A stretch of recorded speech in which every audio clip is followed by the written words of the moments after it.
So I figured I'd do this one quick. This will probably be my last video pre-record today, and then I'll do the actual what if for the week of what if starting tomorrow. This one comes from King Snag, and you asked the question, who will win a fight, Kakashi or Tien?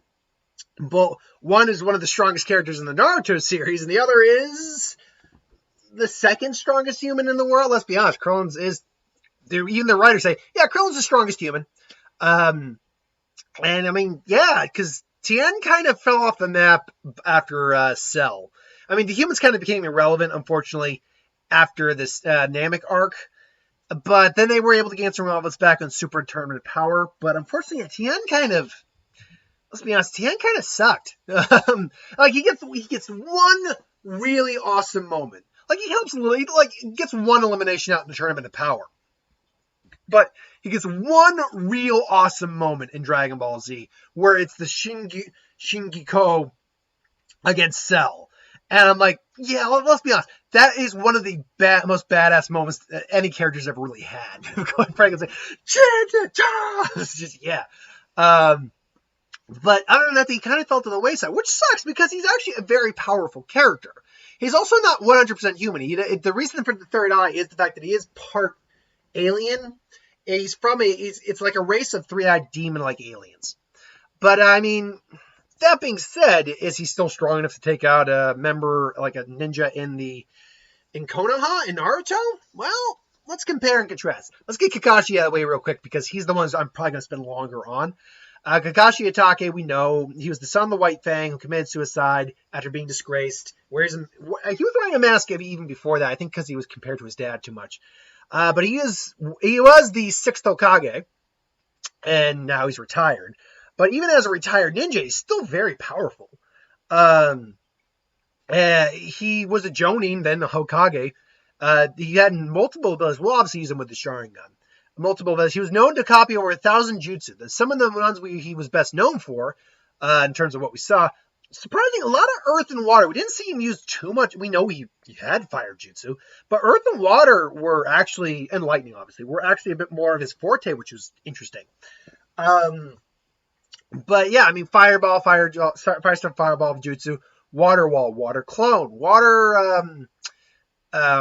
dragon, earth style, mud wall. And that one had the wall. We saw him had the dogs in there. Headhunter jutsu, summon jutsu for dog, which really wouldn't aid in battle, but they could like hold an opponent down. They're better for tracking. Honestly, his main element was lightning. He actually had quite a few lightning techniques. Lightning clone. That lightning hound, I can never remember the name of it, but it's always a really cool. I love seeing that how it just throws a lightning hound at Pain, which just blocks it. Obviously, lightning blade and Chidori were his real trademarks. And obviously he's got God knows how many more jutsu under that as well. He knows the Rasengan because that's how he developed the Chidori. His Sharingan allows him obviously to perceive and copy movements, as long as he's fast enough to react. Copy jutsu, which wouldn't matter here. You can see chakra, which ki is partly composed of chakra, spiritual energy, so you could probably see the ki, I guess, in some way. But more importantly, he can also has a little bit of precognition, and in this case, for this fight, most importantly, casting genjutsu, casting illusions. The question is, can a Z fighter fall into an illusion? Sure. We know they can. Roshi did. But he was smart enough to come out of it. But we know these guys can be affected by illusions. Roshi even said, individuals like you would be a problem for my teammates. That's why I'm best suited for this. So we know for a fact the Z fighters could be susceptible to illusions. That being said, there's also not Mangekyo, but Mangekyo, depending on your pronunciation. Mangekyo, take your pick, tomato. Where obviously the Tomai in his eyes change. It has that nice windmill pattern. I like the way that his looked. I liked it more than Itachi's, to be frank. And Sasuke's too. I wasn't a big fan of Sasuke's. But it allowed him, at least when he had it, it allowed him to basically open up a wormhole to the Mangekyo dimension, if you will. And yeah, he can either transport people there, actually transport himself out there after he got a nice boost of chakra, or what's more useful for doing, absorbing incoming attacks, making them disappear, or taking off limbs like they were never there. So yeah, very skilled, very dangerous technique. Kakashi did run with the issue, though, that he had about average chakra. He just made up for it with really good chakra control. And that's why he had to keep his Sharingan covered, because he's not a naturally born Uchiha. He can't turn it off. because it was implanted, he can't turn it off. That's why, if you notice with Danzo too, he can't turn his off. That's why he's got to keep his eyes covered. But come the time skip for Shippuden, it's clear he jacked up his chakra reserve, because I think he once said that he can only do pull off 2 or 3 Chidori a day, or lightning blades a day in the first series. But after the time skip, he had gotten a hell of a lot stronger. He could do 6 and not be tired that much. So yeah, Tien was a villain or an adversary of Goku, but ultimately became a teammate and a friend. He is the second strongest human in the series. Now, we're not going to be judging him on power level, because those don't mean anything. And really wouldn't mean anything for this, because we don't have power levels of Naruto characters. Here's what I will say.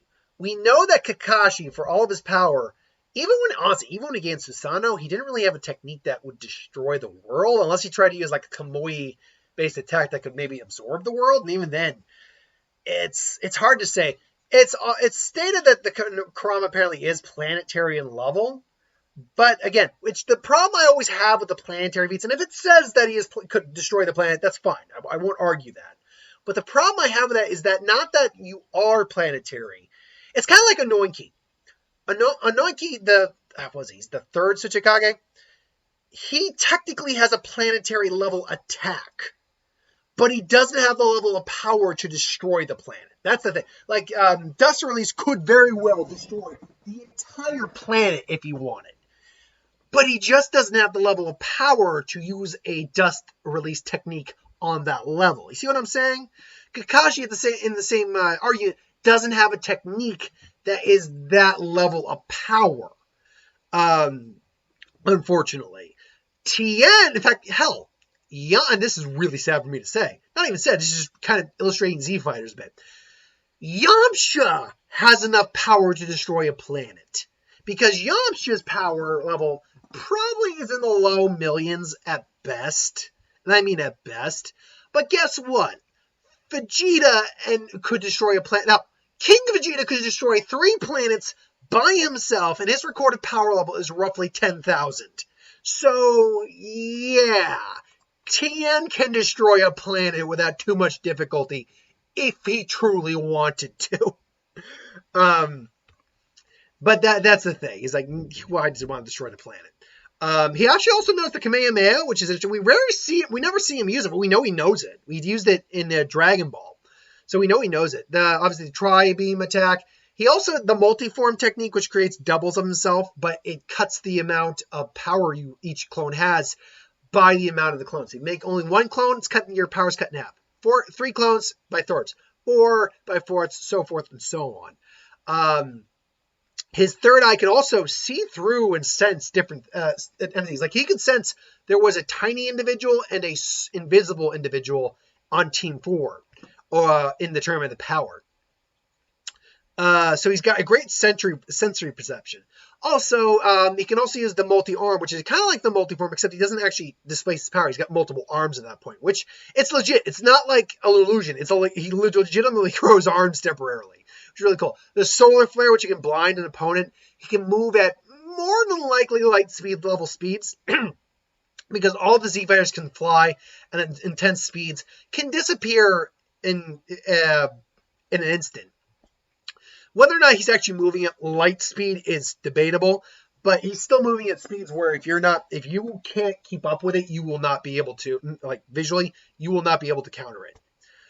And obviously he's a master martial artist. Now, right out the gate, I will say Tien takes the win in terms of sheer fighting abilities.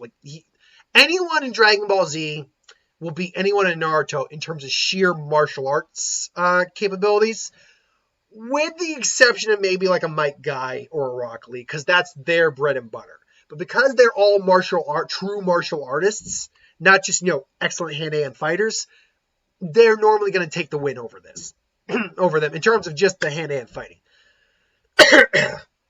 But let's say Tien shows up on the battlefield during the 4th Ninja War, Kakashi there, thinks he's another Edo Tensei because he doesn't know anyone in the Shinobi forces apart from the Tsuchikage who can fly. And, they question a bit and the fight breaks down. So Tien's just kind of trying to avoid a little bit. It's what's going on? I don't want to fight you. Why you just... And then, Kakashi throws the lightning hound at him. Tien's just fine, just blast the lightning hound away. Kakashi uses the substitution jutsu. The problem here is that Tien can just avoid Kakashi if he wants to. He doesn't really have to deal with most of Kakashi's techniques. Most of Kakashi's techniques aren't going to hit from that distance, except for Kamui, and only if he has to. Kakashi also has many tools on his belt, so he might fire some explosive beam tags on kunai or shuriken. Tien just grabs him, just, boom, it blows up. Tien's relatively fine, but even an explosion like that will hurt to some degree.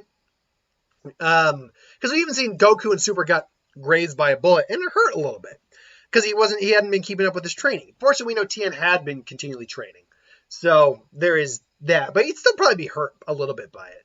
And Tien's like, all right, this is enough. Just reappears in front of Kakashi, gut checks him. Kakashi goes flying. Now Kakashi has taken a lot of hits in his time, so he can probably take one or two or three blows from Tien before he's down for the count. But he realizes, like, I can't get hit by that again. And and then Tien just shows up. This is over. It's like, you're right, it is. And then gets hit with the Genjutsu. Now, like we explained with the Tournament of Power scenario, we know that the Z-Fighters could very well be susceptible to illusion. The question is, how do they handle it?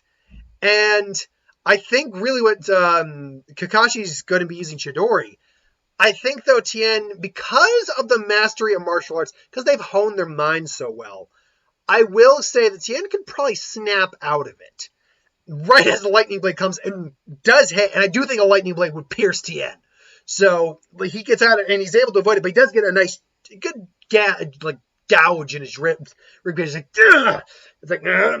And Kakashi just fires the fireball jutsu. Damn it! Ugh. Shingeko! Boom, just blast Kakashi back. Now they're both kind of huffing a little bit. Tien just kind of holding his head. Yeah. Then Kakashi finally just activates Kamui and just and finally just Kamui, and Tien can feel it. There's something wrong. You're like, something's wrong. He can feel himself starting to be sucked into something, and he basically just hightails it out of there. Unfortunately, he has the speed to get out of there. So, and at that point, then he's just is right behind Kakashi. He's like, oh, what? And then Shingeko! Boom! And then just takes Kakashi's head off. Now, that could be a shadow clone, sure, and Kakashi may, keep coming at him a little bit, but that's kind of the problem here, is that it's going to be a bit of rinse repeat for a while. Kakashi's going to tire out a lot quicker than Tien is. Just because Tien's a martial artist. He's got the endurance to take physical blows far more than Kakashi does. And then he's a martial artist in the world of martial arts, can use energy blasts, and he can take energy blasts from certain individuals. Like, he could probably take an energy blast from Yamcha without too much difficulty, from Tien, or from Krillin, without too much difficulty, provided they're both going toe-to-toe. So, yeah, ultimately, I gotta go Tien in this fight. But who do you think would win, Kakashi or Tien? Do you think the versatility of Kakashi wins out, or do you think that the sheer level of strength, speed, and skill on Tien's part wins out? Let me know in the comments below. I didn't even bring up Solar Flare. Quite frankly, that would be another thing he could have done against Kamui. It's like, Solar Flare! And Kakashi's like, son of a, damn! And then that's when Tien just comes in and just punches a hole straight through his chest. So, there you go. Ultimately, though, I go Tien. You go Kakashi or Tien? Let me know in the comments below. But thanks for watching. I hope you enjoyed, and I'll see you folks next time. Hit that bell if you want notifications. Later.